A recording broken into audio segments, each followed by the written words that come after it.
to anybody who is here. We are the Minnesota Spirit Hunters, and we're here to just communicate.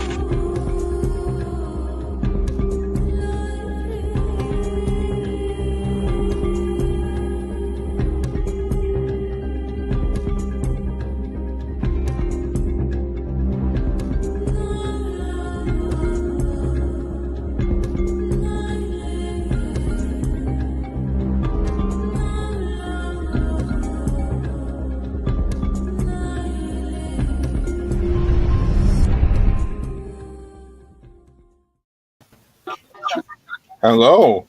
Hello. Welcome, everybody, to the Minnesota SpiritCast. We have a great show for you guys tonight. First of all, over here, and I got to point the right direction. This is Cara and Brandon. Brandon's our co-host. Cara's our investigator. Welcome to the show. Also, our assistant manager. She's kind of popular within the team.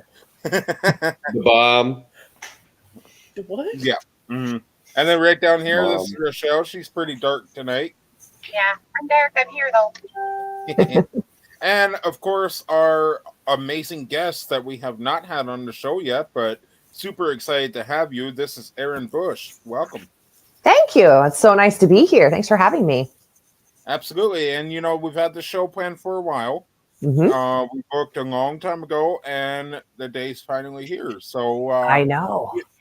You know, it's a pleasure to have you on. First of all, I'd like to start by telling us a little bit about what you do in the field. Well, it's so nice to be here. I always love getting a chance to go on these and meet new people, and especially people I've talked to online, but not actually been able to like physically see. See you face to face. Yeah. So I kind of wear a couple different hats. My biggest one is probably as a handler for Andrea and Roger Perrin from the Conjuring movies. So that looks a little bit like admin work where they need help. I'm actually going to be going to the farm for the Halloween event with Andrea as her assistant. So just basically kind of stepping wherever they need help. You know, you need coffee, you need me to set chair, like whatever. I'm there to work, right? Yeah. And then I'm also an energy healer. So I'm a Reiki master. I'm a certified crystal healer. So I run a business called Soul Wave Spiritual Wellness. And then, you know, that obviously ties in with all of this stuff, just the connection with energy. I am an administrator for Thriller Events. So I work with Michelle Roos, if you're familiar with Miss Michelle. Absolutely. Yep. And what else do I do? I did do some work for World's Largest Ghost Hunt I did the metaphysical side of things. So I wasn't involved with the investigations, but the metaphysical side. So, Okay. and I get to host Andrea's show on occasion when she's traveling, A World Awakening on Friday nights. So a little of this, a little of that, but a lot of admin work. I have 20 years experience as an executive assistant or as a paralegal. So it seems to be kind of filling a need for people that, you know, investigate and do, but they need help maybe like setting up spreadsheets or organizing a dinner or whatever. I just kind of help and slide in where people need me. So I wear several hats. Very cool. Now, within paranormal field, how long have you been doing what you do? So I started my journey down the spiritual side of things with energy in 2019, July of 2019. I didn't fall into the paranormal field until September 8th of last year. So a year. Okay. But, you know, when you fall in with Andrea, it's just kind of, it's like a train that goes real fast and you just hang on for dear life, you know. So I've been able to do a lot of pretty cool stuff, meet some neat people, and I'm just along for the ride. So whenever they kick me off, I'll be like, man, that was fun. You know? Right. I mean, that's the thing. I mean, you do what you love, of course. You know what makes you happy. And I've been doing the paranormal field for going on 4 years now. That's awesome. And not only just with this team's only 2 years old, but wow. Or is it 1 year old? Almost 2. It's almost 2. Wow. So August 2022 was 2 years old. So yeah, but I've been doing the field for 4 years now. It's a really great field to be in. It is. You know, because you get to meet new people. And like the sole purpose of Matt's P3 program is the reason why basically I'm still willing to do the paranormal field, because there's people like the people in the P3 program Yep. who keep you going with all the support and everything. Yep. So, and that's important. I mean, I think that's the thing. There's a lot to navigate when and I fell into this. I mean, I that's a whole nother story, but I have been fascinated by the paranormal for a very long time. I went to Flagler College in St. Augustine, super haunted. But you never think about you're actually going to get a chance to be a part of it on any level. You just think you're going to be sitting on your couch watching the Discovery or Travel Channel like forever until the end of time. So to have been able to do some of the things I've had the chance to do in the last year, I'm just like, go to Vegas for Para Unity, which of course was a whole thing, but getting to meet the people that and for me, it's not about the celebrity status, but it's being able to sit down and pick the brains of these people, like all the things they've done in the field. I mean, you look at like a Jason Hawes or, any of these people that you see, they all have a specialty. So like, I don't typically, when I go to these events, I don't take a lot of pictures because I'd rather spend my time talking and learning with them because I can carry that further, but it's just something I've always been fascinated with. I'm a sensitive myself. I'm a medium as well. And so it's kind of a dream come true. Like I just never would have thought I'd be sitting here talking to people like you. And P3, the support is so important especially with investigative groups, whether you're newer or older, but just having a network of people to be able to talk things out, ask advice, have a place to go, really cheer each other on, share each other's stuff. And that's more of what I think this field needs at the end of the day. You start getting egos involved and it's like, can't we just be nice? There's plenty of egos. Yeah, and that's the big thing that we've been trying to promote since the beginning is this field is full of ego. People are they get in here like, I have the power, I'm going to run with it, I'm going to do this, and I'm going to break you down to make me better. Yes. And that's a big thing within the paranormal field. The whole reason why these programs, such as the P3 program, Global Ghost Hunt, World's Largest Ghost Hunt, all of this stuff is being made. And myself, I see it as support. For one another, not only for you, but for other people as well. So it's a really big thing in this field that I don't know if we're ever going to overcome, but we can continue to promote positivity and push it aside. Maybe one day we'll get rid of it.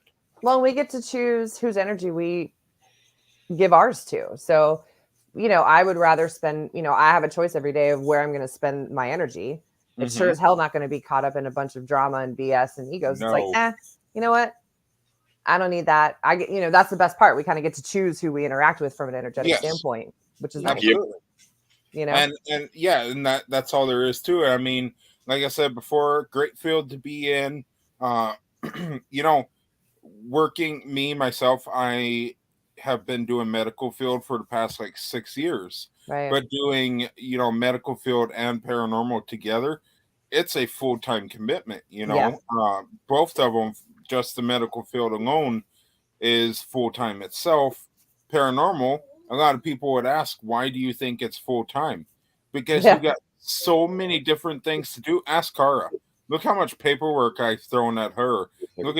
I'm throwing stuff at Brendan because we need to get all kinds of paperwork done to save our butts in the end. As a person who spent 10 years in the legal field, that's waivers and all kinds of stuff just to cover your butts, and you have to. And you're smart because I wish more teams did that. Because you've got that end of it, and you've got evidence review, you've got, people say, you guys have there's a lot involved with managing teams and investigation and events. It's exhausting. I'm going to tell you this, and you said you're not an investigator. So, but being an investigator for the past 4 years, I started out as a founder of a team, not Minnesota Spirit Hunters. I've had 3 teams. This is my 3rd team. Each team, I was an investigator, lead investigator, founder, videographer, photographer, everything all in one. Yeah. Because my first 2 teams, I wasn't seeming to get anywhere. Yeah. And so when I first started Minnesota Spirit Hunters 2 years ago, I didn't think it was going to go anywhere. It was so stressful when I started it, and about 2 weeks in, I wanted to shut it down because we wasn't going anywhere. But the thing in this field is never give up. Yep. Ever. You know, put your eyes on the target. What do you want? And solely focus on what you want. Yeah. And you're going to get to where you want, because look at us today. Oh, yeah, for sure. We're releasing another episode of our investigation series on Saturday. That's awesome. Season 2. That's going to be fun to watch. Cara and Brandon hosted the entire investigation. We might see Matt's ugly mug in it, but no, I'm kidding. I love Matt. But yeah, so Cara and Brandon actually traveled all the way to Pennsylvania, met up with Matt and Mackenzie, and did a full investigation. Great episode. Can't wait to put it out. But that's awesome. It's a lot of work. It is. Because you guys then have to edit it. Travel, right? Organizing it, going, doing the event, then evidence review, and then you guys are making your own stuff. So then you have to, I mean, yeah, it is a full-time job and then some. I would say that is 100%. I'll tell you this. With investigating, before you even start an investigation, of course you need to get your paperwork set up. Yep. We like to do walkthroughs of the venues before we go investigate, because we want to have that little hour window to know what we're dealing with, right? What tools we're going to need. Do we need to cleanse? Do we need, sage? What do we need? Yeah. That's a whole process itself. So you got to find a day that works good with your team and works good with your location. client. Yeah. Yep, exactly. And after you do this, it takes another 2 to 3 weeks, maybe a month, to get more paperwork done and to set up an actual investigation that works with you and the venue. And, the investigations, we've done a 21-hour investigation before. Whew. So much footage. When you go to edit, you got 21 hours of footage. Times however many pieces of equipment you had. Exactly. Exactly. And so you need to find 35 minutes to an hour of the best the best footage to put into an episode. Yeah. Because, I made that mistake, that 21-hour investigation. I made it a 4-hour long episode. Nobody wanted to watch that. I didn't even watch it. I didn't either. And that's the sad thing. It was playing off of my computer. I didn't want to watch it because it was so long. I didn't have the patience to sit that long. Right. So you really need to pick and choose what is your best equipment. Yep. And it may feel like a waste of time because you're there for 12, 24 hours, something. But you can only use an hour worth of that footage. So you got to pick and choose what's best. Go back, play back your EVPs, put those together, figure out exactly where they go.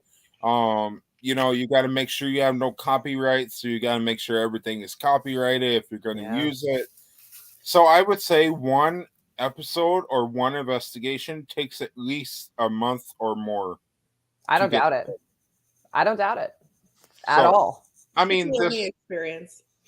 Yeah. Learning how to break everything down to the amount the only, hour or whatever. Yep. That's crazy. And then you get into how do you pick and choose, especially if you're at a place that's like a crazy active. Yep. How do you start deciding what do you keep and what do you toss, and then that gets really hard. And see, one thing that, you could do is break it up into 2 parts. Yeah. Put out one part and then put out another part a month later or something, Yeah. I would like to be getting episodes out every other week or every week or something. That's too much. You'd need like 800 extra hours in your day. Exactly. 800. It's or like an entire army of people to go through evidence review with you. It's absolutely way too much work. So what we've been doing is putting out one episode a month. We haven't put one out since, God, it was like 3 months ago that we put one out. Yeah. Yeah, that's not even online though. What's that? It's not online though. The past episode we put out? Yeah, is that up on YouTube? It's up, yeah. Okay. Nice. Yeah, it's up there. So like all of our episodes are up there. So, but yeah, the whole purpose of it is you got to have time, patience, and whatever. And when somebody asks you how much work does being on a paranormal team actually take, a ton. Basically tell them to hold your beer and watch. Right. because Yeah. I mean it's a lot of work. Yeah. I'm just gonna say that. So Ugh. I don't know, but enough about us. You know, we're here for you. And first of all, I mean, have you done an investigation before? I have. I got to take sort of the paranormal trip of a lifetime in June. My husband works in the golf business and he had an event up in Connecticut. So I reached out to Ken. I don't know if y'all know Ken DaCosta from Dead Air. He's over in Rhode Island. We've gotten to be friends over, and he has never been to a PGA event. So I said, well, I'll come up to Connecticut. I'll take you to the PGA. So I got to do Johnny Zaffis. I went to Johnny Zaffis's house, got to tour his museum, do that. But then we did golf. And then he called me after golf. And he's like, hey, I have this investigation, but it's far away. And if you can get there, because it was in Massachusetts, do you want to join us? So I was like, sure. So it was a private investigation at a Masonic temple in Attleboro, Massachusetts. From I think the building was built in 1890. 4 floors, huge, with Cody and Satori and the Dead Air team. So that was my first investigation that I was involved in. And there were 3 sensitives there. So myself, Julie Griffin, and Tiffany Rice in Boston. And so it was a neat experience because it was they had all the lights on. So that was weird. So I haven't done like in the dark. So my first in the dark is going to be at the Conjuring house. Ooh. So Nothing like throwing yourself in there. right. Yeah.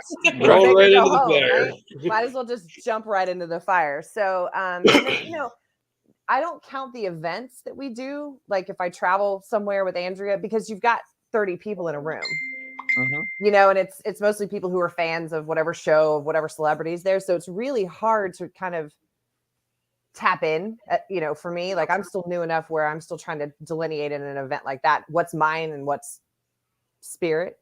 So I kind of don't count those.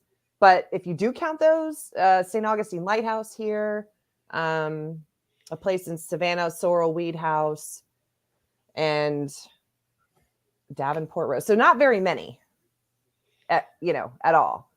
And my first spirit box session was with Zaffis. So, and Lorraine Warren was coming through with, so I finished that trip and I'm like, well, I peaked early, I think. You know what I mean? But the farm will be interesting because that, to me, that place, if you told me I could move onto that property tomorrow, I would do it in a second. Absolutely. I couldn't live in the house. It's too intense, but the property itself, I would move there tomorrow. But just because of the new owner, there's a big energetic shift happening in that house. So I'm interested to see what that looks like now for them. There's been quite a bit of, I get kind of from the the spidey sense side for myself. It's almost like now the spirits there understand that there's a new owner. They're trying to really, the movie is always going to be the movie. The house is never going to get away from the movie, and that's okay. But they really want to start promoting the parents' story, the books, the history of the house. So it's almost like the spirits are starting to understand that, because I'll see live streams on there, and Ken DaCosta will be talking about, I thought I saw a light anomaly a second ago, and as he's talking about it, it happens again.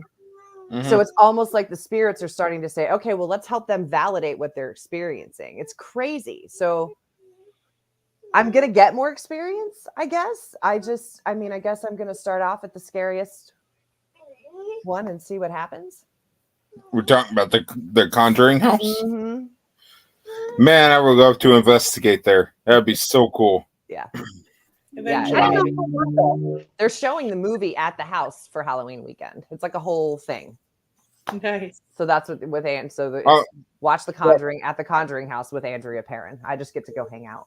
Well, that's going to be the highlight of your investigation. You're going to see this movie. You're going to see what's going on, and you're going to be watching your back, like what's behind me, and like I do that all the time. I was there in June as part of that trip, and we did the day tour. Like we just paid for a ticket and did the day tour and walked the property a little bit. And it is, I can't imagine what it's like at night. I mean, I walked in, I started feeling the house about 2 miles before we got there.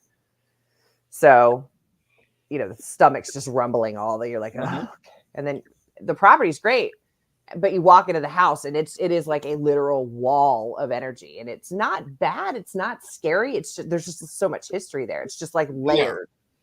Right. And did have some weird experiences in the house during the day. Nothing, creepy, but definitely looking forward to having basically 3 days full run of the house to really get to Absolutely. tap in and see what we get.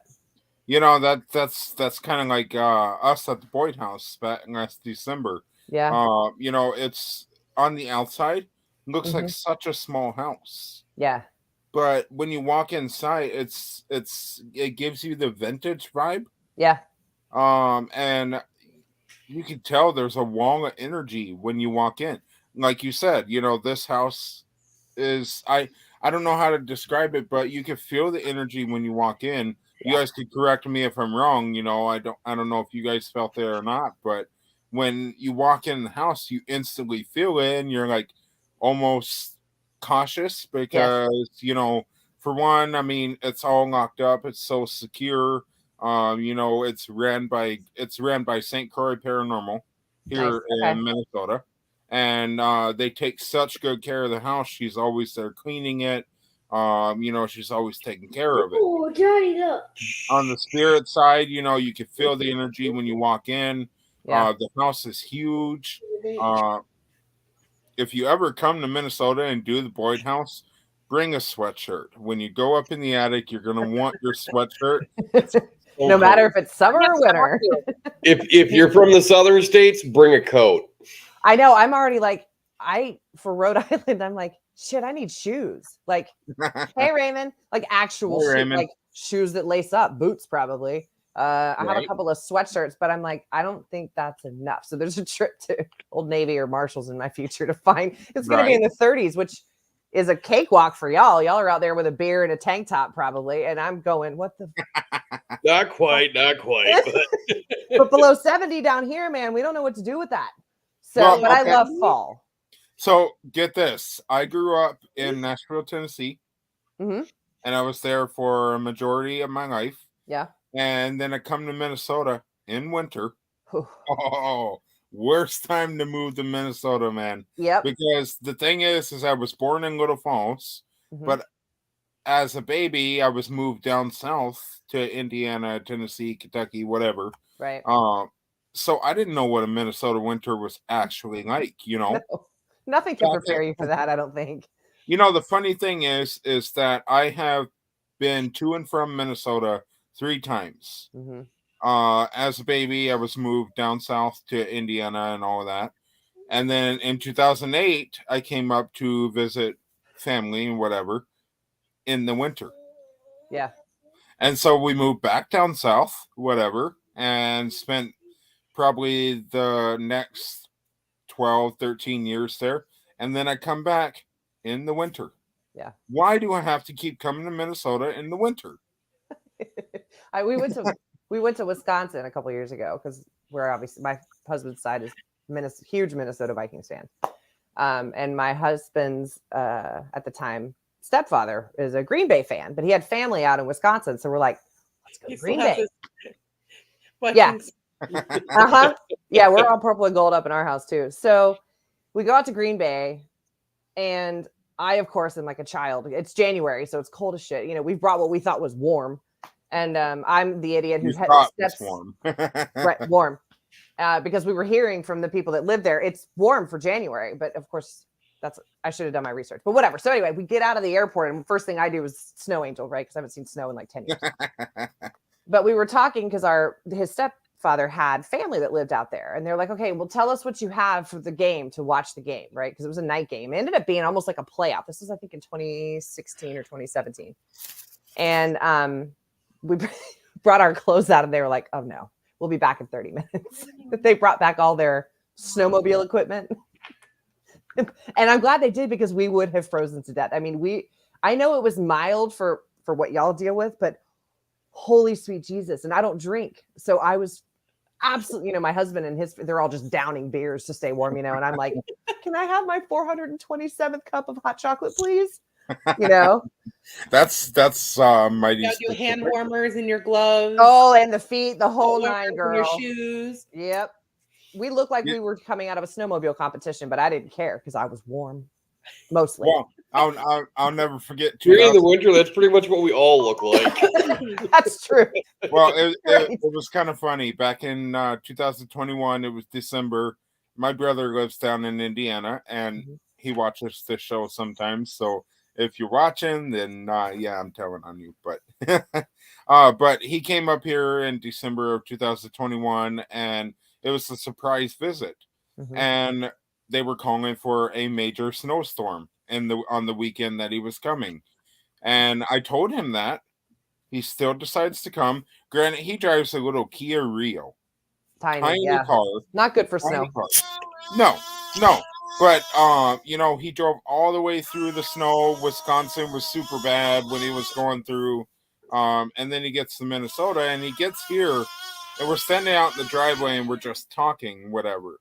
And a big gust of wind brings a bunch of snow towards us. I'm just standing there with my hands in my pockets, just talking to him when the snow hits me. He's like shivering and like, I'm never coming to Minnesota in the winter again. I'm just standing there and like, you look kind of foolish right now. I'm not even affected right now. Right. And then we jump in the car and we go over to the next town and have lunch at Applebee's, and that was fun. But the whole way there, he's all over the road, in his little car, and I'm just driving like a normal person or whatever, and just handling the road like any other day. And he asked me how I managed to drive so good in the winter, because I'm used to the roads and everything. But like he was not happy with the Minnesota winter here. I can imagine. Well, now he's driving in snow. You learn the tricks real quick. Oh yeah. Well, now you'd have to. Absolutely. Well, now he's planning another day to come up here in the winter. Like that, you said you'd never come back again. Huh. The draw of snow is too much. Half-Earned Paranormal, welcome. Thank you for joining. Hello. So back to the investigations. You got a lot of fun ones coming up. You don't do them all the time, but they're definitely something to look forward to once you get to them. And the Conjuring House is a huge accomplishment to get in there, and that's going to be a lot of fun, especially since you're going to be watching the movie right there. Well, and to just be able to get this, obviously I talk to Andrea basically every day. She lives really close to me, so it's really convenient. But to be able to be at the property with her is a totally different ballgame. And to experience it from that perspective. And I think Cody and Satori are coming one night, Madison Hines. And so you're just going to get to pick a lot of people's brains, and I do need experience, doing this stuff, because I think it's sensitive. If you're not trying to do something to help spirit on some level, then you're kind of doing them a disservice. Is sort of how I look at it. And so, but I still have a lot to learn. Like I still consider myself like a baby medium. I can channel some pretty good mediumship skills, especially when I'm doing Reiki, but at a location, it's a different ballgame. So I'm still trying to figure that out. So I'm hoping, but down here in St. Augustine, you would think with as much history as we have that we'd have paranormal groups out the ass. Not a one. Really? Not one. Huh. Nope. And St. Augustine, sorry, we have a new rescue dog, and he's like licking his buddy. Stop. Oh, stop. He's got like the post rescue itchies. But there's so few places you can go. So much history here. Obviously, the jail's well known. The lighthouse is well known. But we've also got 3 Henry Flagler hotels, literally across the street from each other. So, wow. Your heyday of the late 1800s, your John Jacob Astors, your Vanderbilts, your Whitneys, those families, they would come down and stay at the Ponce de Leon Hotel in St. Augustine. Can't investigate the damn place. They will not let you in any of those hotels. One's a museum across the street. The other one's catty corner to it. It's also a hotel, but they won't let, even if they hear the word haunted, they're done. They don't want to hear about it. So, but there's a lot of buildings. I was in one the other day. It's the oldest house. It's been there since the 1700s. And, there's a lot of energy there, but there's just not as many places open to investigators coming in, because I think these properties haven't figured out the value that it will bring as far as historic preservation goes. Just Right. bringing in extra money. St. Augustine's a tourist trap on a lot of levels anyway, but we do have really great history. And I think a lot of them are scared of what will happen because, you look at like what's happened with the lighthouse and the jail, it's taken over everything else. Mm-hmm. Investigation. So I guess that's something they wrestle with. They don't want to lose the history in favor of that. But I'm like, you're not doing them a service. You've got whole tons of generations of families that have lived in these properties and you're not even discussing it. They've got stories too, Well, yeah. I mean, I think opening the doors for investigators would actually be a good thing. I agree. Because who knows what people are going to uncover, like I think you're right. I mean, I'm working with a lady out of the Northeast. She wants to do an event in St. Augustine, and she's like, "Well, I want to do the lighthouse. I want to do the jail." And I'm like, "Okay, listen. I vote one or the other, but then let's find a smaller place with a ton of history that needs the exposure." So I found a place here in St. Augustine called the MNSpiritCast House. It's amazing. And they do some of their own ghost hunts, but it's really only known like at the local level, which is fine. The goal is not to blow them out and get them on ghost hunters, but just to give a place like that with such amazing history more exposure, more access to teams like you guys, teams around the area. We just don't have any in St. Augustine, which is just like the biggest mind fuck to me because I'm like, we're the oldest continually occupied European settlement in this country. Yeah. And we don't have any paranormal groups. I've tried. I have looked. There's a few in Jacksonville. There's just not much in this area. So it's largely untapped. Except for the fort, the jail, and the lighthouse. Those have been done. I've got a tattoo of the light. Well, it's upside down, but tattoo of the lighthouse. Everybody loves that place. But there's just a lot of untapped stuff. Well, looks like we make a trip then. I will happily be your tour guide. Heck yeah. That would be awesome. That would be absolutely awesome. Right? Eventually we'll get alligators there. We do have a lot of alligators, but you don't see a lot of alligators just gallivanting up and down the streets. Golf courses, they're popular. Some neighborhoods with canals. We do have an entire alligator farm here that's been around. I think it's the oldest zoological setup in Florida. But they do have hundreds and hundreds of gators there, but safely fenced in. Nope. Your chances, the worst thing you're really going to see in Florida, armadillos, possums, Those deer. are cute. That's about it. We got possums and deer here too. Yeah, deer. You guys. I just saw one down our street, and we're literally on an island. So ocean's on one side, intercoastal's right behind us, and we're getting tons of deer. Wow. Oddly, but they're having to cross the bridges to get over here because there's not a lot of wooded area down here so much. Right. So but it's sad because it's all the construction and stuff that they're doing. But come down. Yeah. There's like Fort Matanzas. There's all kinds of stuff to explore. That would be a cool trip to make for sure. So, all right. So you have multiple titles under your belt here. I might mispronounce it. The Reiki Master. Mm-hmm. Okay. Yep. And then Medium, Empath, Crystal Healer, and beyond. When did you figure out that you had these abilities, and what made you want to pursue using these abilities? I was going back to therapy for trauma stuff. I had a not so nice first marriage years ago, and I had done talk therapy, a gazillion times and spent way too much money and got absolutely nowhere. So there's a lady that works in St. Augustine who was a counselor, but she also had this spiritual end of it. She's really into the shamanic work, working a lot with the elements and the earth, things like that. And so my intention was just to go and get counseling again. And then I'm standing at a crystal shop because she's like, well, you need to, we started talking a little bit about energy. It was my first introduction to energy. And she's like, you're very open. You need to get some things to protect. And so I went into a crystal store and I'm like, well, what do I buy? She's like, just pick stuff up and grab what feels good. I'm like, okay. Sounds pretty basic. I can do that. Mm-hmm. And I grabbed a candle quartz, I think is what it's called. And my hands were on fire. The crystal was on fire. My hands were on fire. And I dropped it because it hurt. And the lady that owned the shop, and I was like, I don't know what this means. And she's like, well, you're a healer for one. And I'm like, the fuck is that?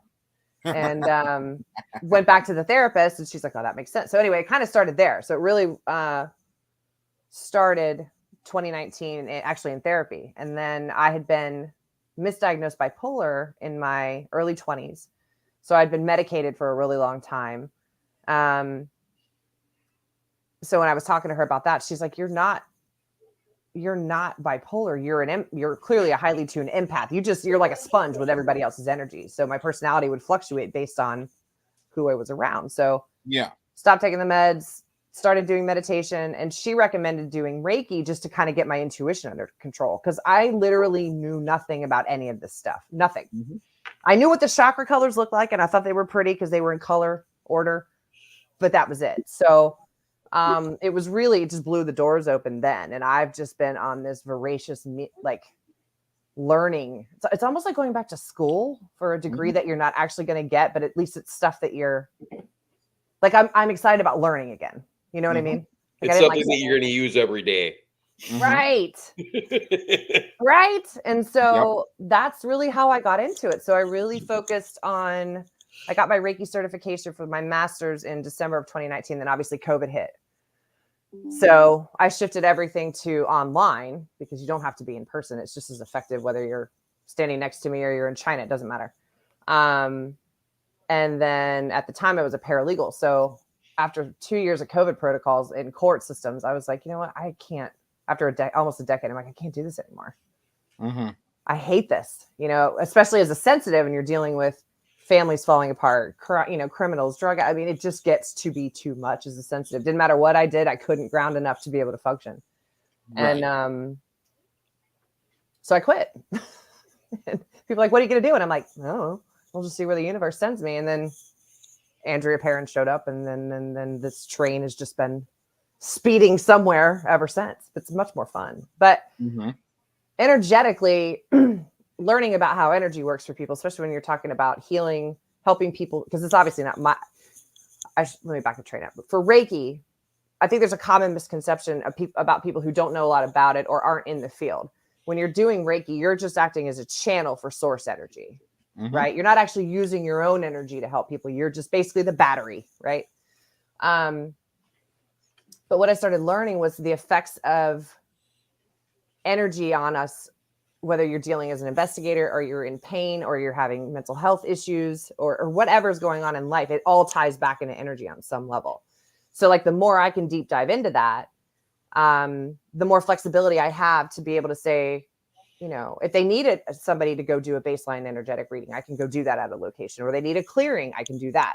It's just given me a lot of different ways to be involved in the community, but to be able to help. Like, I don't want to be on TV at all. I am notorious. I'm one of those people at a con, if a camera comes out, I am running the other way. Like, I can do these things, but if you were to tell me to get in front of you live in front of a group of people, I would rather throw myself off a cliff. Like, not even kidding. So it's given me a way to offer something to the field, to say thank you for all it's given me.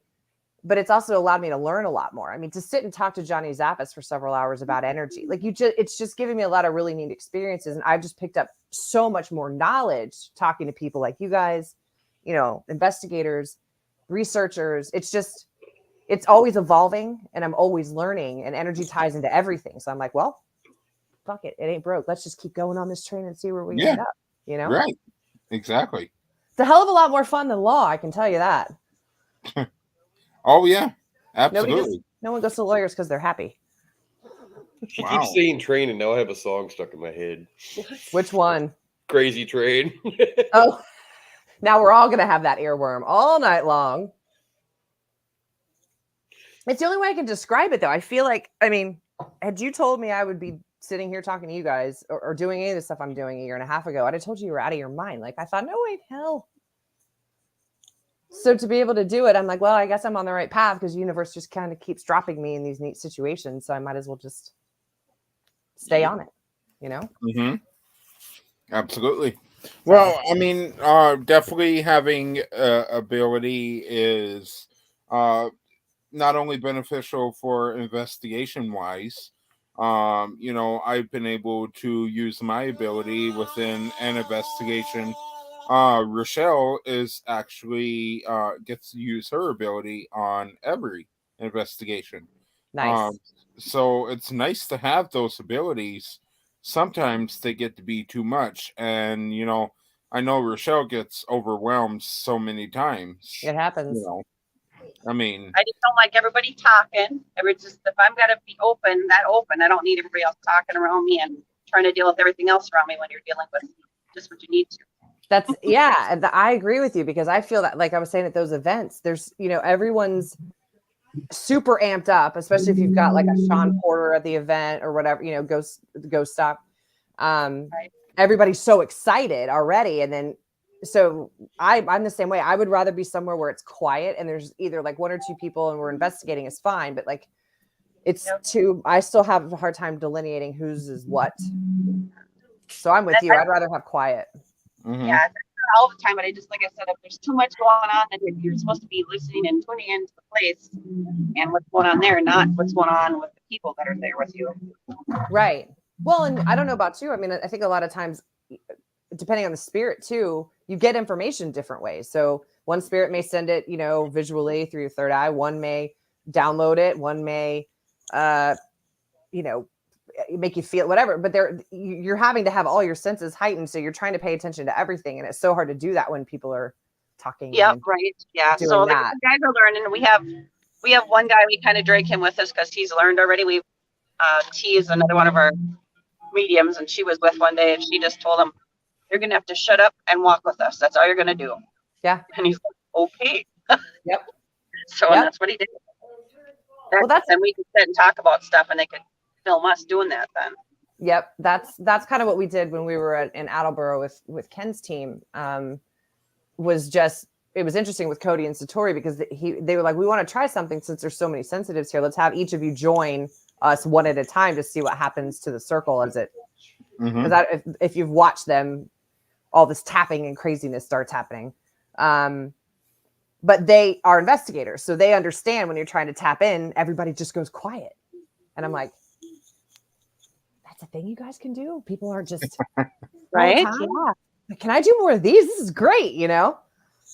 Well, it was really cool because at one of our past investigations, T and Rochelle were having a session around a giant tower in the middle of this cemetery. It's a memorial for like a plane crash or whatever. Mm-hmm. I can't say too much because they'll spoil the episode, but just they were communicating with the spirits and with each other, and there was only a cameraman with them, so none of us knew what they were getting. That's awesome. And I told them to do their session, then I'd come over and tell them the actual story. And when I told them what the story, like how the story went, everything that they were getting within this little session was so accurate. It validated. Was phenomenal. Yep, yeah, exactly. And that's what, as a sensitive, you got to go blind, or as blind as you can. Yeah. Because otherwise you can't validate anything. Yeah. They cut us out of a lot of conversations and chats when they're looking up stuff, and they just tell me the day of where I'm going. I'm like, okay, just tell me where I got to go. That's all I need to know. Yeah, that's all I want to know. Don't tell me anything. Don't tell me who. Don't tell me when. Don't tell me why. Don't tell me nothing. I want to go in totally blind. Because you do. And I want to come up with a new process on the team for our next season. For the mediums, I don't want to tell them where we're going. Yeah. I don't even want them to have that small little piece of information.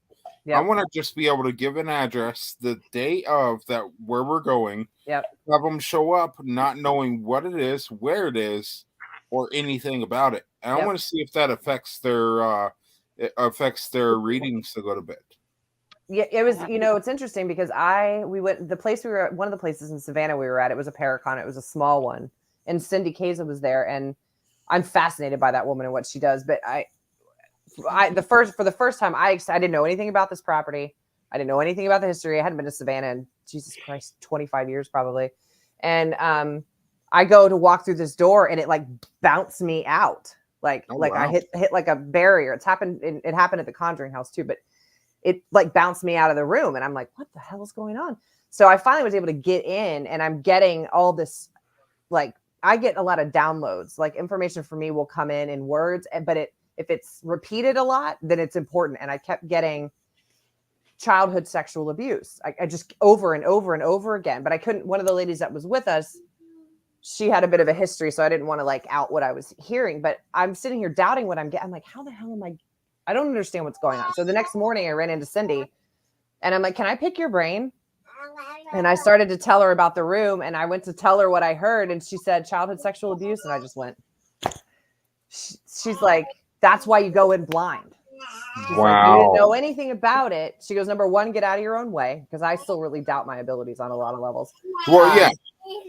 And two, she's like, that's why we go in blind, because you didn't know that was going to come out of my mouth, but I know that's what you heard, you know? So I think it is important for teams to come up with different ways that they can allow their mediums to stay true to what they need to stay true to, so that they can still get the validation, but be able to say, I knew nothing about what I got.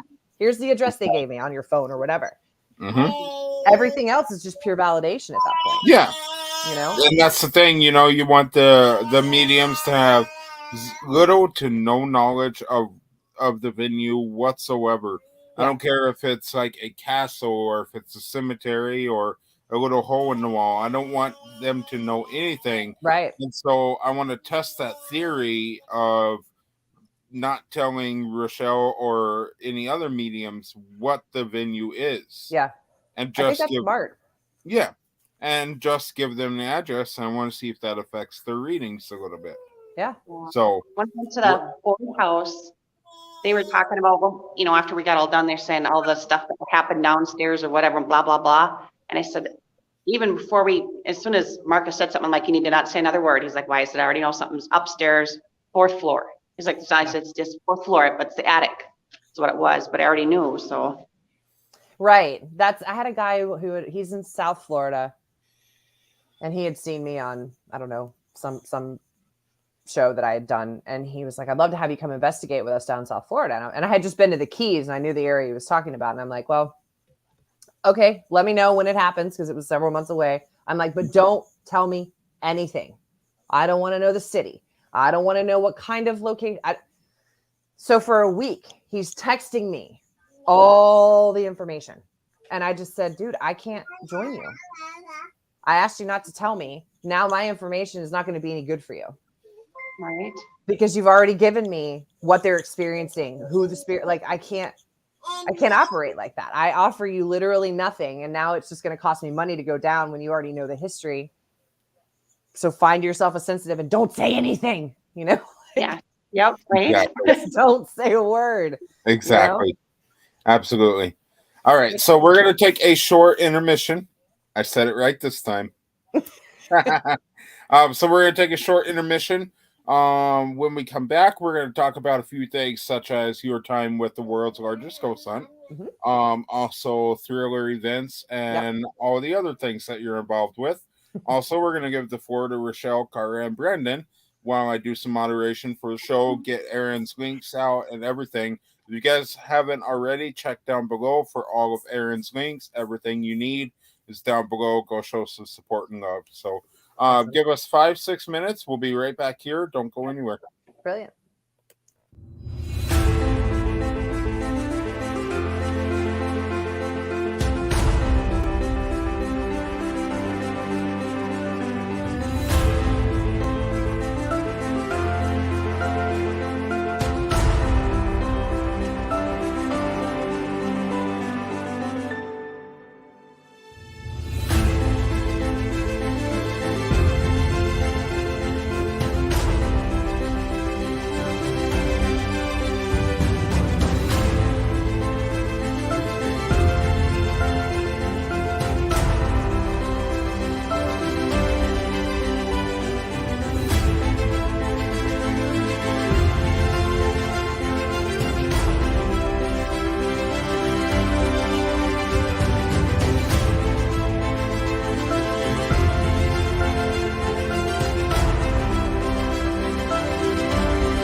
to this crew. Yeah, we like to keep it positive. You know how we do. Big up, big up, big up to this crew. From day one till it's done, do or die, me and you. Big up, big up, big up to this crew. Yeah, we like to keep it positive. You know how we do. Big up, big up, big up to this crew. Got props non-stop and mad love for you. Rising up like the moon, elevating the mood, uplifting attitudes, cause that's what we choose to do. And I don't know about you, but there's enough negativity going around with plenty room to improve. Yeah, sometimes we collide with stress and negativity. We always let it slide. It's an elevated vibe, so fly.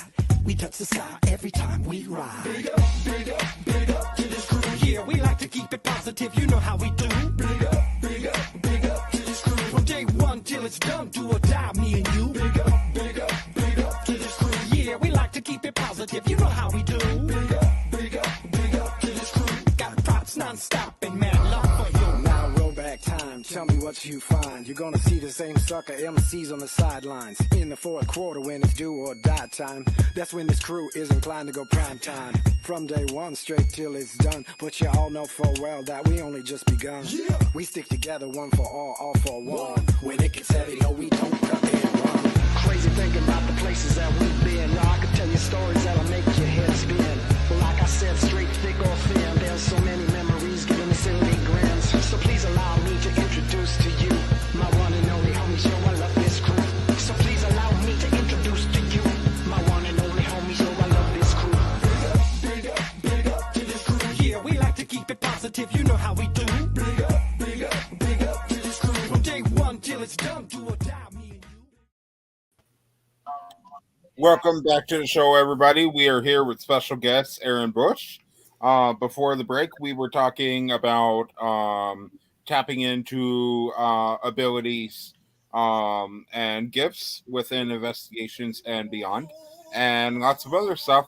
But now we want to get into a little bit about your programs and all that kind of stuff. We got a few questions for you. And then Cara and Brandon, the spotlight is yours, as well as you, Rochelle. And so, first of all, you served some time on the world's largest ghost hunt. I did. Tell us a little bit about that. So I was able to meet Maria Schmidt in Vegas last year. And fast forward several months later, was still talking with her, became really good friends with Michelle Roos as well. So they asked me to step in as the chair for the metaphysical committee. So the nice thing about that is we're kind of our own, not like our own little island, but the metaphysical doesn't have to do so much with coordinating and any of that. So really all we did was we had a core group of people. There were 7 of us. And about 4 months before the event, we started meeting every Sunday night just to shoot the shit, because these are all people that with abilities. Some of us are like Glenda Dawson, people who were born with abilities. And then there were several of us that were newer in our abilities. So it was cool because the intent was to really just kind of mold our energy together for the event to be able to better ground and protect the energies as needed and location and the people. But what ended up happening was it really ended up being just like a Sunday night shoot the shit hangout. And we were able to learn a lot from each other. So doing that every Sunday, because, a lot of times I know people are like, oh, well, let's set up, put something in your hand and have the mediums say what it is. And I was like, well, we could do that. I said, or we could just all hang out. I was trying to make it like as less complicated than it we tend to overcomplicate things, right? For big events like that. And I just said, let's just get to know each other. So, we really just were able to hold some really good space for that event. So we worked together for about 4 or 5 months, meeting with the executive team and that kind of stuff. And then for the actual day of the event, we had done an opening and a closing ceremony that they recorded, and we all just kind of stayed aware of the streams as they were moving on. And if anybody needed us, we could step in. But fortunately, we didn't have anybody that had any issues this year as far as on the metaphysical side of things, which was great. So we got off pretty easy in that regard. But we're still hanging out and still talking, which is nice. And that's what I love about it was, like you said, with Global Ghost Hunt or P3 or whatever, if you look at it the right way, it's an opportunity to grow and learn, which I look at everything that way. People Yes. care. I'm like, but I'm still new. I don't know what the hell I'm doing here. It's my first time, I'm a sponge. Teach me, Obi-Wan, give me information. So Yeah. And we all felt that way. So it was great. So we all worked really well together. And I don't know how many will be back next year. I would think most everybody will. Most of them had been a part of it for several years. So just another way to get to practice energy and learn, you know? Absolutely. I had a great time. I'd do it again. Do it. Just go and do it and learn. Totally do it again. Exactly. Yeah. Exactly. Yes, absolutely. And so turn our attention over to Thriller Events, where you are a coordinator for Thriller Events. What does Thriller Events entail? What do you guys do? So Thriller's main purpose is to help people organizing events to actually get their name out there, because a lot of times people are using websites like Eventbrite, which are awesome, but all the paranormal stuff gets shoved into that other category. So things get lost, right? So Thriller is purely for paranormal, metaphysical events. You can, set up your event. You can sell tickets to your event. You can promote your event. You can, share it. So it's a really great way to have nothing but spooky stuff, paranormal stuff, metaphysical stuff, whatever. And it's great because as an administrator, people have questions, things come up. We're able to just deal with it right as the email hits. So people aren't stuck waiting for a response because there's just two of us. So it's myself and Michelle. So it gives people a much more personal experience if they have issues coming up. Like you're not waiting 4 days for, hopefully someone to call you back, maybe. And a really great way to network and highlight your events. And the platform's super easy to use. So to be able to set up your own events, and we've got people who use them for all their events. And it's free to do that. Like you don't pay Thriller to have your event put up. Like you can just post one on they have an events calendar. You can put it there. It doesn't cost anything. But if you sell your tickets, they get a percentage of that. But everything else is just free. That's fair. To load up, your events and things like that. So but that's been neat because I didn't know anything about any of that stuff. So I'm just like, sure. Right. People ask me to do stuff. Why not? I'll just learn something else. So absolutely. It's pretty cool. Yes, most definitely. All right. So now we are going to turn the floor over to Cara, Brandon, and Rochelle. Feel free to ask Erin whatever you guys would like. I'll see you guys back here in just a little bit. Hot seat.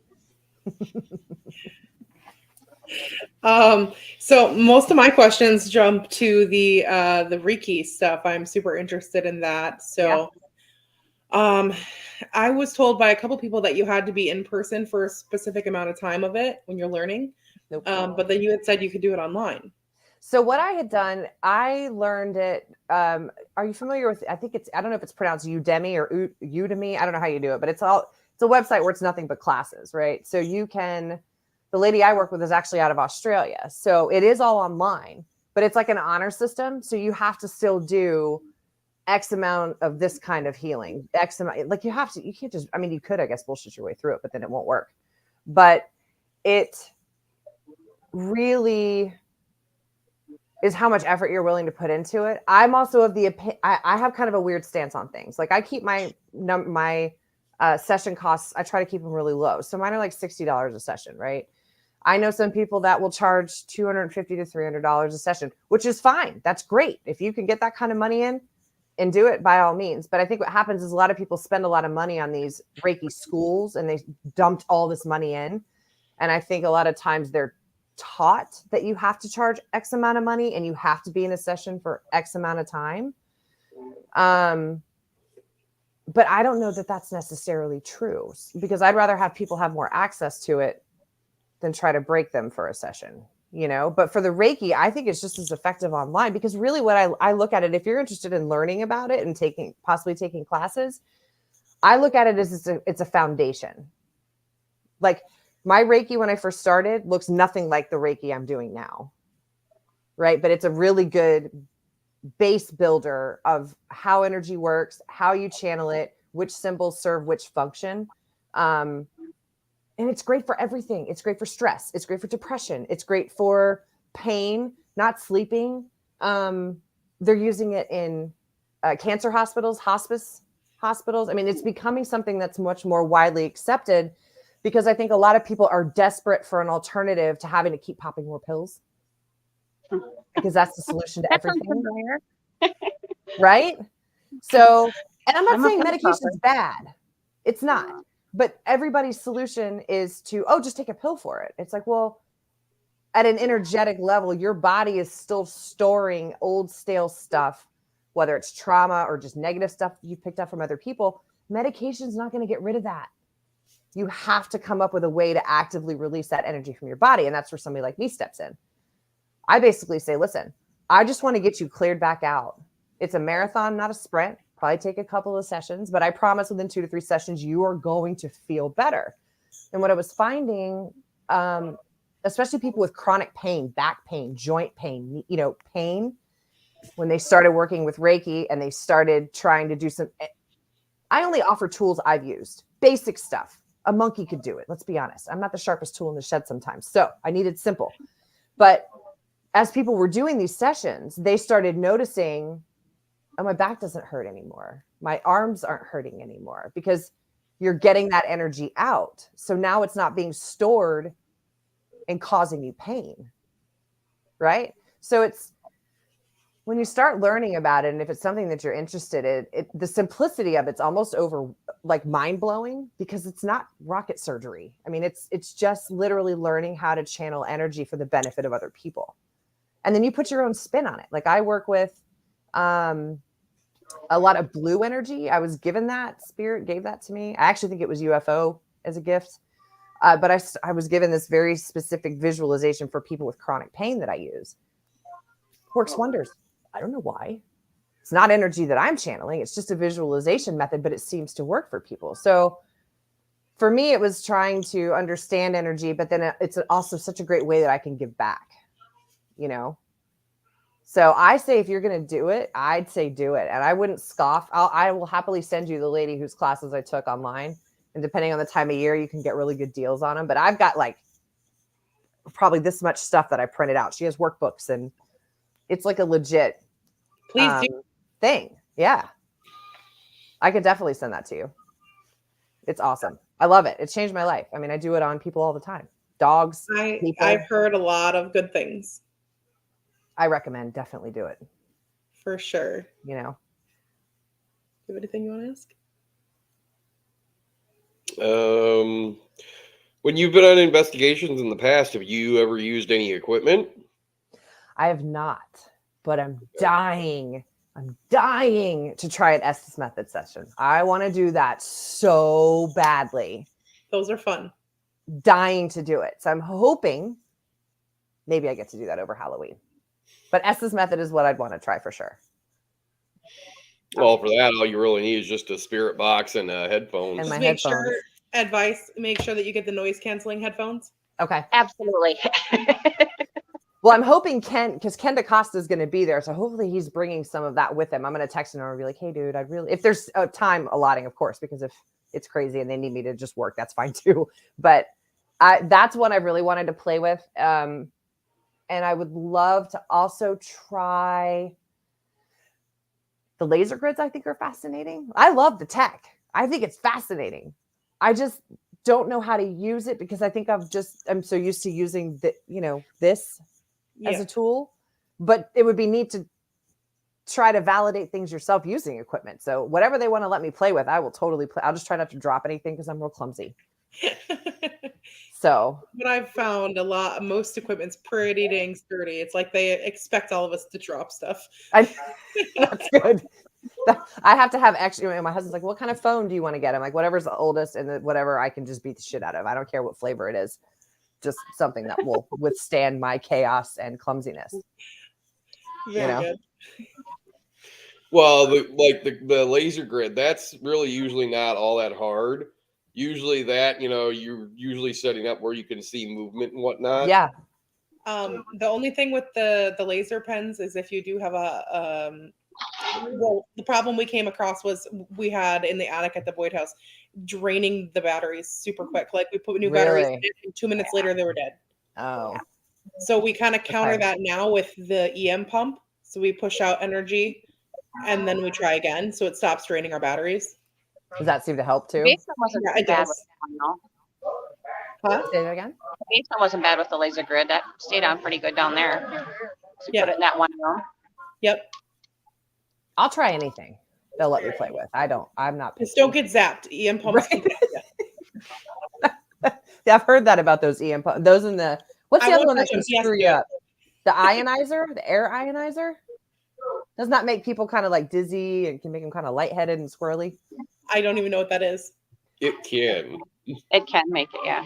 It can. Yeah, they somehow ionize the air. You can do, I guess, negative and positive, I guess, depending on the machine that you have. I don't know how that works, but they ionize the air to increase activity. That's interesting. I've never even heard of that. That's wild. Yeah. I don't know.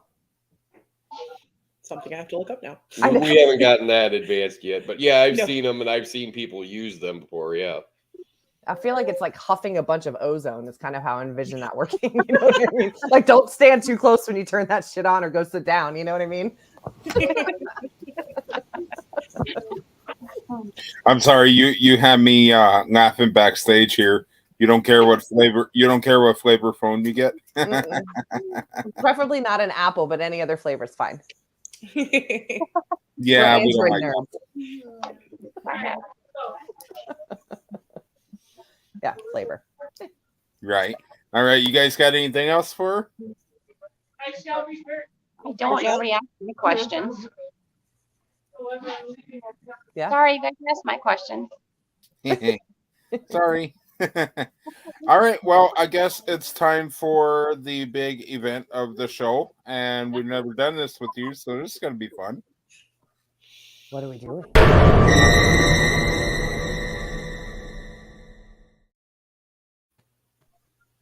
The spirited question. And so basically the spirited question is a question that we pull off the internet. People are curious about. We like to get your opinion on it. Ooh, fun. Yes. So I would have to say I don't have one written down here. So let's see. Help me come up with a spirited question tonight, guys. Evil fingers. Here's a question for you. What is your take on using apps instead of a regular SB7 or your own abilities? So I felt one way. Initially, I thought, don't like it. Just because I feel like there's too many, they're programs at the end of the day, right? Much harder to validate, obviously, what you're getting. I've got Ron Iacovetti, those guys super into the ITC and direct radio voice using old school stuff. Love that kind of method because it's so much harder to be like, oh, it's technology.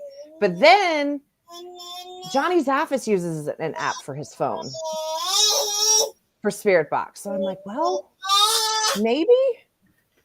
But I think I'd still rather have an actual piece of equipment still, because you're limiting the questions of who's messed with this particular thing, right? Who programmed all the words. I mean, you could pick every show that's ever been on television, download every EVP word you've ever heard, load it right into your app, and there you go. So that would make me nervous. You know? Do you think maybe the phone apps that you have to pay for would be a little more effective? Or, possibly. More useful? I asked Johnny what he used because we were talking in another in a meeting I was in, and they were like, "Well, what does Johnny use? Does he use a Spirit Box?" I'm like, "No, he uses his phone." I probably have it in here. I can tell you. So I think maybe the validity, but I don't know. Again, I don't know. I mean, you look at a guy like John Zaffis who doesn't need any equipment. He's got abilities for days, but I guess if you're willing to use like an app that lots of those guys are using, but I still come back to the same issue of it's too much tech. I like simplicity. Yes. There's less guessing, less, it's programmed. It's easier to validate when you're using something, a piece of equipment, not this guy, So one way I validated what I was getting at least once was the same voice came through on both. And also it's kind of like, it's hard to explain, but it's like a dragged out voice when they talk. Yep. Kind of like sketchy and dragged out versus the computer voice. So it was kind of cool to get the same dragged out woman's voice on both the SB7 using a radio channel and the phone app. Yeah. But again, I think you're still stuck in a position. If you've got the phone, you still have to have something else sometimes. You know what I mean? I don't know. I think it's one of those questions. It's if it works for you, and it's, you know, like I know Ghost Brothers, that's pretty much all they use is the apps on their phone. Like if it works for you and you're getting things that coincide with the conversation that you're having, then I'm all for it. Like I'm not anti the phone apps. I just feel like it's a little harder to validate, but things are changing so much. And tech is advancing. I think what you really would have to do is do your research on each app. Like there's a paid app called Necrophonics. Yep. And that one we've used and seems to be beneficial, but like you said before, you don't know what you know, EVPs people are pulling off of TV shows or whatever and putting on these apps. So who knows, they might be fake. Yeah, I don't know. I was trying to see because I asked John which one he used, because we were sitting in that damn museum and Lorraine Warren is coming through talking about Ed. What was it called? EchoVox Classic is what he uses. It's a paid for app. EchoVox? EchoVox. ECHOVOX together. I've got Ghost Tube Vox on mine. Okay. Yeah, Necrophonics I've heard too. But I think if it works for you, it works for you. If it's coinciding and it's like you said, if you get that drawn out, clearly not a radio voice, clearly not, you know, that it was the same voice. That's why it was really cool. And that's what's amazing. Like if you can validate it that way, I think it's great. But I think people said the same things about SB7s when they first came out. Yeah. I mean, every piece of tech that's been used, you know, like look at the, you know, the SLS cam. Not the biggest fan of that so much because we've played a fair amount of Xbox Connect and that thing would pick up, you know, like a chicken walking across the floor. Can you hear me? So I don't like people touching me when I'm wide open. Literally, and especially because if I even sense that there's something either bad or whatever about them, I'm like, you need to not touch me right now. Walk away. Yeah. What about you? Do you like tell people to just leave you alone and not touch you? I've not really been in a position where that's actually had to come up yet, but I would imagine my first go is going to be coming up Halloween weekend. I did do a sound bath at a yoga studio recently, and I didn't know they were walking around like with drums or whatever they were. And I almost punched this lady in the face because I went to grab because I felt something was there and she was like right in my face. So I'd probably fall into that category of please don't touch me. I'm also a bad jump scarer. Like I'm probably the worst person to take on an investigation because if that shit's dark and somebody comes around the corner, I'm going to be the one that jumps and screams and throws things. That's Marcus on our team.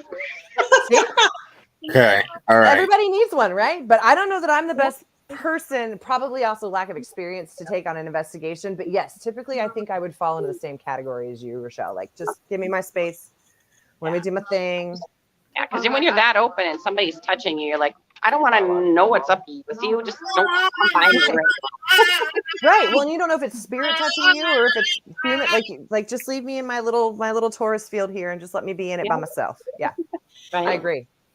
You know, I might be the one who jump scares. You're the one who makes people jump scares. So it's my fault to get scared when I'm in a room by myself in the dark and somebody comes in drunk and scares themselves.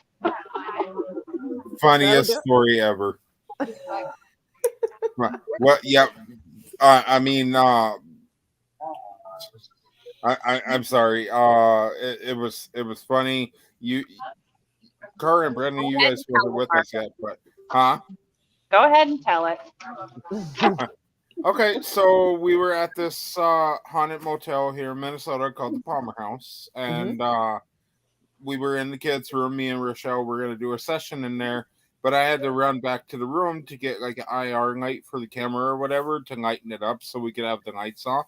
Right. And I'm down in the room getting the IR light, and I hear the most bloodiest scream ever, and then a big thump. And look out in the hallway. This girl is literally laying on the floor in front of the kids' room, drunk off her ass. Oh, jeez. Literally. And she saw Rochelle sitting there in pitch black room, scared the absolute hell out of her. I bet. That's awesome. Funniest story ever. Yeah, and I'm just looking at her sitting. I'm looking like, what the hell, dude? I'm busy. Yeah, I got shit to do. I'm in a staff meeting. You can't see them, but it's happening. Yep. chatting with my friends here. Oh God, that's funny. Yeah, but it was a funny thing, and we're never gonna let it go. But I know. so, but definitely would love to get our hands back on that motel. That'd be a lot of fun. So There's so many yeah, places but to see. Erin, I think the only thing left to ask you is besides Halloween weekend and stuff, what else can we expect to see from you? I'm doing Tom Springer's Tom Springer's show on Monday. He does things I didn't learn from a school book, so I'll do that. Halloween. That's really all I've got right now. It's kind of one of those things where things will pop up sort of last minute, and I think the rest of the year I just get to kind of chill, do some hosting for Andrea if she needs it, because I know she's pretty much done with traveling too once this trip's over. She's got one more event in Nevada, but I'll be puppy sitting. I got that. I'm puppy sitting her Chihuahua. Do you have like a specific place that you wish you could go to? Man, it Like was the farmhouse. I would say I would love to go to the Stanley. I would love to go to Salem, anywhere. Anywhere. I've never been to Massachusetts. I've never been able to hang out up there. But for an investigation, this one would be really brutal, and this is probably really morbid and macabre, but I would love to be able to go and tap in and over at any of the European concentration camps, specifically Auschwitz. Yeah, Yep. I've heard a lot of mediums that say don't go because it's so much at once. I kind of figure, but it's interesting because you don't hear a lot of ghost stories about those places, surprisingly. But that, because I do feel like and I would, y'all feel this way too, we have a duty to spirit. So it's like, if a place like that, I mean, do they have things to say, or maybe not, or maybe they just want to be acknowledged? But that's a place I would love to be able to visit and honor and tap in if it was allowed. That would probably be my biggest one. Well, let's make it a little more challenging for you. If money and distance were no object, what place would you want to investigate? That would probably still be at the top of the list. I'm sure you would want to settle down. Have you ever thought about the catacombs? No. I have a massive. Okay, my two biggest fears: three heights, small spaces, and public speaking. So, like, you won't catch me anywhere in a tunnel, a battleship, anywhere mines. No. I will happily deliver things to you by wire that you need. But I had a friend who did the catacombs. She just got back from Paris. She did somehow get over there. I don't know how she did it, because I think they're not technically open, right? I think Auschwitz would probably still be at the top of the list. Or I have a massive fascination with World War II. The Eagles, what was the Eagle's Nest? The old big fortress that they had most of their SS. I think it was called Eagle's Nest or Eagle's something. But just to get in there, see what kind of evil lurks. Right. Just send me to Europe. Just send me to Europe. That works. Anywhere, Absolutely. Perfect. All right. Well, I believe if you guys don't have anything else, I do believe we are at the end of our show, unfortunately. But it was a very fun show. Thanks for having me. It was so nice to meet you all, like, face to face. So yeah, I was gonna say it's good to finally meet you face to face instead of just messaging. So I know. Well, thank you for coming on our show. Thanks for having me. And then I want to, Cara, I need to find you on Facebook, or you find me so I can send you that lady's information for the Reiki stuff. I will see if I can. And then I'll just shoot that over to you. And I really appreciate your time. It was really great to be here and cut up with you guys and enjoy some snow for me and Skull. Yes. Well, you're speaking his language. I'm watching. Just know that you're welcome back anytime you want to come. It's an open door, open podcast, open door, everything. So awesome. Feel free to just reach out and awesome. let us I'd love know it. that you'd like to come back. So, but until then, thank you for everything that you do in the field and being on our show. Thank you. Thanks, guys. Y'all take care. Have a good rest of your week. You too. Bye. Bye. And the rest of you guys, thank you for doing the show with us. Good show. And yeah. I was a little dark for the first part. Okay. Oh, that's okay. Looked like you were driving there, so I totally get it. Yeah. All right. It gets so dark here in Minnesota at this time of year. It's just Right. like, I mean, the time change is so annoying because like this time a few months ago, super light outside, you know, until about 9 p.m. or so. So Yeah. I don't know. Pitch black. So yeah. Exactly. All right, guys. Well, thank you guys for another show. It was a great show, and I look forward to seeing you guys on the next one. All right. Bye, guys. Have a good night, guys. Good.